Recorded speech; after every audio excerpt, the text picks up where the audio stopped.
Hey guys, welcome to my channel. So today is going to be just a little bit different. I know my channel is usually very upbeat and informative, but I thought I would open up about my mom passing away. Wednesday, January 30th will actually be 1 year since she unexpectedly passed away. So I just wanted to kind of make a video about that. I hope I can bring some closure to myself, maybe help others who have lost a loved one, and then just help others understand like what I've been going through this last year. You know, I'm a real person and it's not just all like happy rainbows and sunshine. Before I do get into my story, it would mean so much to me if you did subscribe to my YouTube channel. It's a red little box down there somewhere below. It really does help me, and so does giving this video a thumbs up. So I do think I want to start out with giving just like a summed up version of who my mom was in my eyes, just to kind of start out positive. My mom's name was Carrie Frances Mowry. Originally her maiden name was Skelly, and she was born on October 26th, 1964 in Western Maryland around like Cumberland and Cresaptown. From what she's told me, she was a pretty popular gal in high school, and then not too long after graduating high school, she actually moved down to Florida around like West Palm Beach with her then boyfriend and a few close friends. Meeting my dad was like a whole other crazy story. Pretty much she fell in love with my dad, and 5 years later they did get married on November 20th, 1993. And then I was born on June 7th, 1995, and I am their only child, so I have no siblings. We moved actually from Florida to Southern Ohio in like sometime mid-1998 when I was around 3 to 4 years old, and that's where my dad was originally from. Those for numerous reasons. So my mom never worked full-time, and being an only child, you know, she was always there. She was one of my best friends growing up. We did so much together, and she was a very involved mom. Like in my school, she was a homeroom mom. She always drove for the field trips. She was like a really cool sleepover mom, cooking us meals. Honestly, a friend of my friends. She was one of those annoying people that talked to literally everyone, which at the time annoyed the heck out of me. She loved her Aerosmith, David Bowie, and randomly Fall Out Boy. She loved animals, cooking, and laying out in the sun. She was always really tan. In August 2010, things did take a turn for the worse. So to kind of sum it up, my aunt actually ended up passing away pretty much in my mom's arms. And that and a few other reasons kind of caused my mom a lot of trauma, and she kind of slowly spiraled into a depression. And with that depression, she actually also took up drinking alcohol and kind of stopped eating as much. And the alcohol and lacking nutrients ended up causing a lot of health problems for her. She would be in the bed a lot. She had a very weakened immune system. I mean, even on my high school graduation, she missed that because she was in the hospital. So she went from having some really good times to bad times. It was back and forth. But rock bottom was Christmas Eve 2016. She ended up getting a DUI. And she realized that was her rock bottom as well, and she actually turned her life around after that. Even though that was horrible, like all of 2017 I had my mom back. Like she stopped drinking. She was trying to make healthier choices. We kind of rekindled it because, you know, I resented her from not being there like the end of my high school years, all of college, and it really hurt me because she was like that perfect mom before to that, and so we had to rekindle all of that. And now I think about it, it was like a sign from the universe, like that she wasn't going to be here for much longer. So it was like a way to forgive and forget and move on. So the last day I saw my mom in person was January 5th, 2018. And it's really ironic because it was actually my grandpa's funeral. So I remember hugging goodbye, and then I went home. And I remember like on my way back to Cincinnati, I was still like in my hometown area. The sunset was beautiful, and I took a picture of it even. And I think that's kind of like another sign of the universe in a way. Like that sunset was weird, and that was also the last day I saw her. The last time I heard her voice was January 20th, 2018. My now husband Quentin and I just went to IKEA and bought a dresser, and he was assembling it, and I was on the phone with her just kind of talking about our day. It was a good conversation. And then the last time we texted was January 23rd, and it was about actually making a payment on my wedding dress. But before that you know, I've kind of scrolled up. We were having a lot of silly texts, sending like photos of llamas and like sending animal emojis to each other, because that's what we did. So now to kind of get into the day and everything, she had developed the flu, which I had just had the flu a week prior to that. My dad had the flu a month before. Like, everyone seemed to have the flu last year, and if you don't remember in the news, a lot of people died of the flu. Even completely healthy young people in their 20s were dying of the flu. And then something else to note is my dad works out of town during the work week, so she was home alone. But you know, she's been sick before, and with the past all of her health issues, like, she could take care of herself. So her last text to me, I said, was like the 23rd, and like she wasn't texting me back, which like kind of was aggravating me, but I knew she was, you know, resting. She was only like answering my dad every once in a while, and he usually had to call multiple times just to kind of check how she was doing. And like, him calling is like a keynote in what happens later as well. So it was Wednesday, January 31st, 2018. I was home from work. I was prepping dinner. It was a sweet potato Buddha bowl. Quint had just got home. We were in the kitchen talking. Dinner was almost ready. I remember I was on my period. I remember it was a full moon, and then I saw my phone was ringing, and it was my dad. And I remember being like, hold on, let me answer this. He usually doesn't call the blue unless he needs something. And I remember being like, hello, and he said, what are you doing? And I was just like, oh, just making dinner. What do you want? And he just said, Mom's gone. And I was like, what do you mean? And he just kept repeating, she's gone, and he was kind of crying. And so many things were rushing through my head. It's an uncontrollable feeling when you like want to fix something and you literally like can't. Like, death is something you can't take back or forgive or fix later on. Like, it's a done deed. I remember walking out on my back porch and it was freezing outside, but I don't remember it being cold. I was in so much shock. And then like, my wedding popped in my head. That was only 9 months away, and she was so excited. And I was like, I'm gonna get married without my mom. My mom's gonna be dead at my wedding. Like, she missed so much, and like, I finally had her back, and she was gonna be gone. And I remember like coming back inside and Quint being like, what was it? And he could tell something was wrong, but like, you know, with my mom's health issues and things, like, a lot of things have gone wrong in my family over a relationship. So I think he was expecting something with her, but not that she was dead. And I just like remember his face. So, and then the reason my dad called me, like I said, so he works out of town during the work week outside of Chicago. Chicago to my hometown is 6 hours, but to get there, you actually do pass through Cincinnati, where I am. So he originally said he wanted to tell me in person, but he knew that some neighbors knew, and he was really afraid that someone was going to post on Facebook and I was going to find out through Facebook. And, you know, he didn't want that, so he called me. Luckily, my uncle worked up with him out of town, so, you know, my uncle was driving him from Chicago area to my hometown, so he didn't have to, you know, drive in a panic state like that. So a few hours later, you know, my dad and my uncle arrived at my apartment. He cried in my arms, and like, I was just blank. I felt nothing. I didn't say much. I remember my uncle like talking to my dog and cat, but like, that's all I remember. I do remember saying that like, that was a Wednesday night, and Friday morning I had a job interview, and I absolutely hated my current job. So I was like, what do I do? How do I cancel this? And my dad told me I needed to go. And I was like, what in the right, like, how am I supposed to go to a job interview after all this?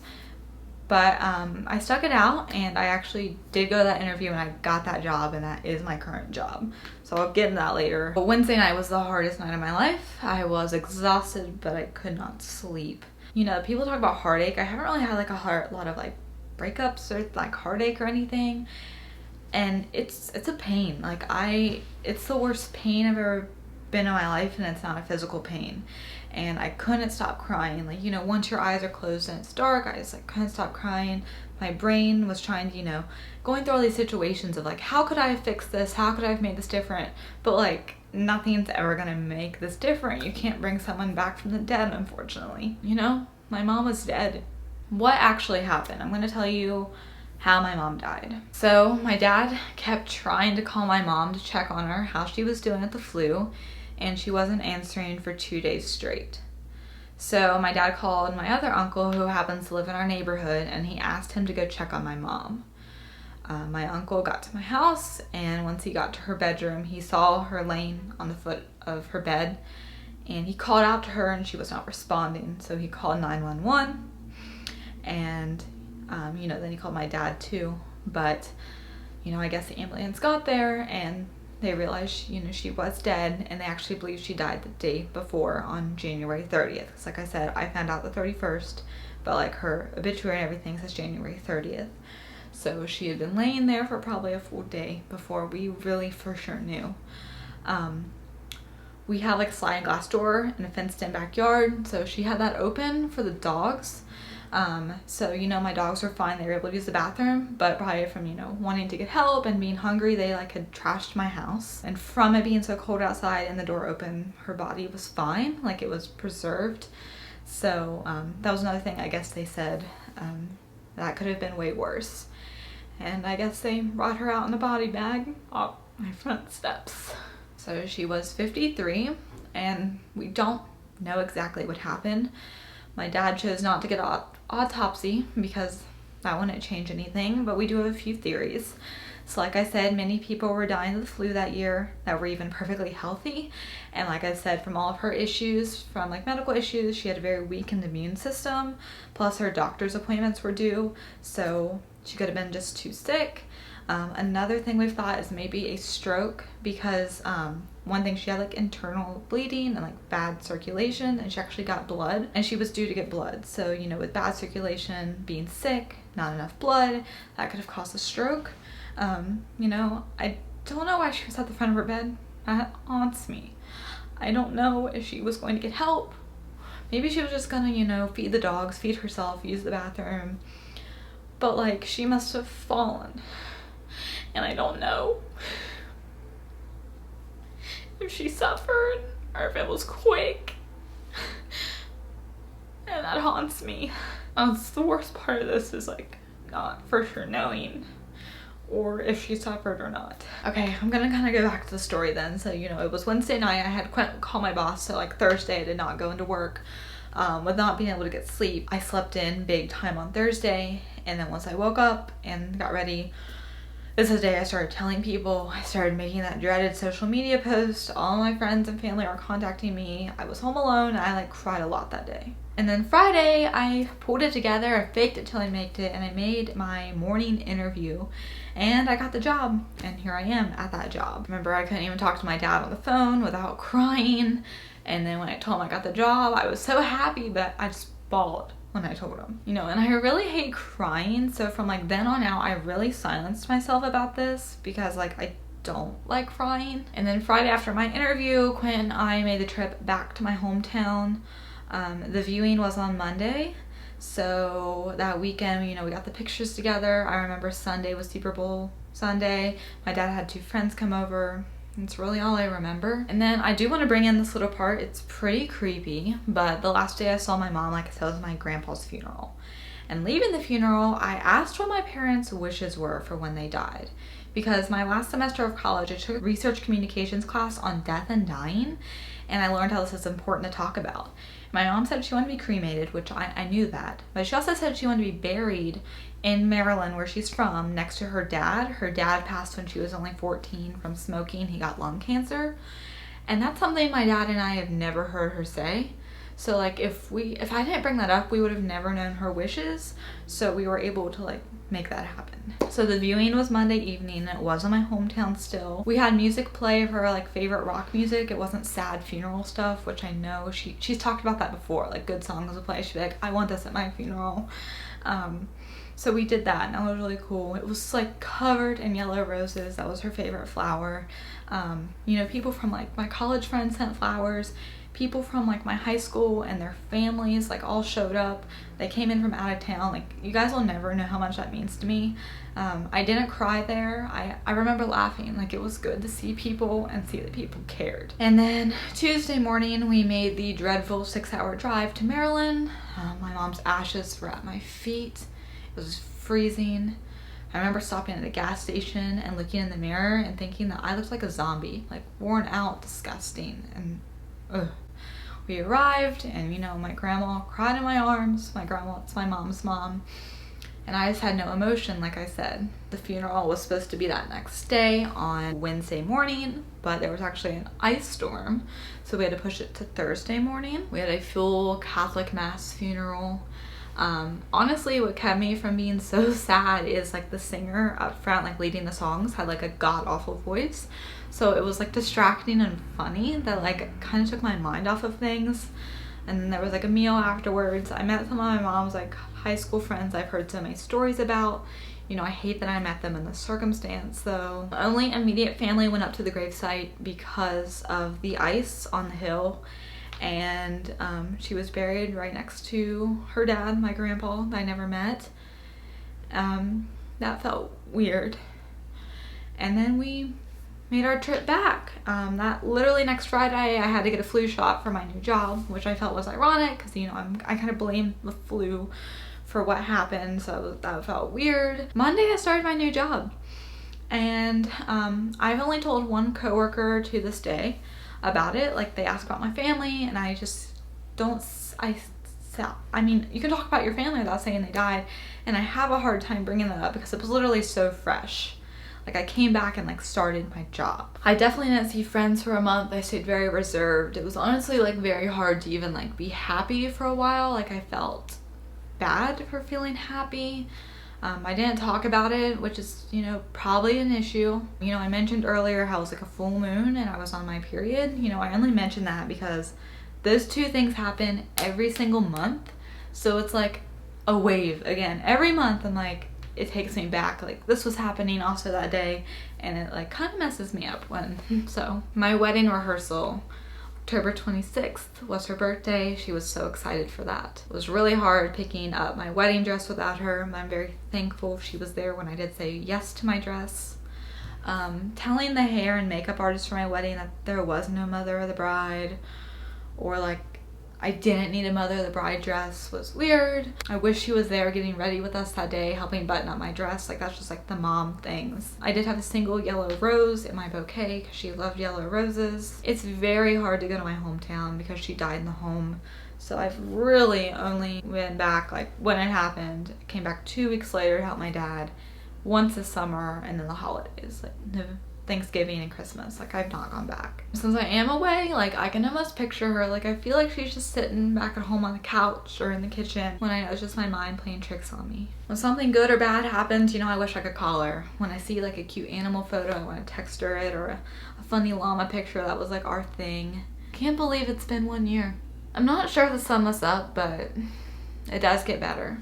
I smile now, I'm happy now.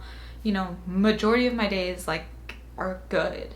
And I think because of it, like, I do things for her, and I realize that like I could die tomorrow, so like I am living life to the fullest, and like amazing things have happened since then. But yeah, that's my life. I have to keep going. I lost my mom when I was 22 unexpectedly. I'm now, you know, going on 24, and it sucks. But if you have ever lost a loved one, I really love to talk. Like, seriously, DM me, comment down below. Social media, Instagram, Twitter, whatever. I love to talk about things, and I love to open up and talk about your experiences. Don't forget to give this video a thumbs up, and also leave a comment, because it does help this video come up more, so maybe someone that needs this can see it. And then of course subscribe, you know, just to support me. But yeah, I hope to see you next week with more uplifting content, and have a great week. Bye guys.